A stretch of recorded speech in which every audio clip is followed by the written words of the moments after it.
Coordinates: 12 degrees 07 37, N 15 degrees 04 45, A 12.126970 degrees north, 15.079206 degrees east, 12.126970. 15.079206. The National Assembly was the Parliament of Chad. It had 188 members, elected for a 4-year term. It had 25 single-member constituencies and 34 multi-member constituencies.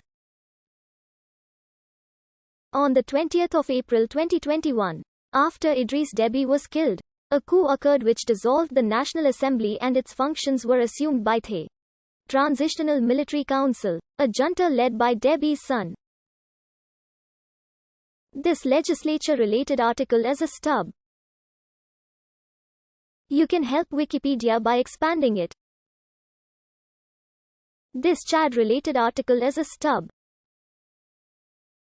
You can help Wikipedia by expanding it.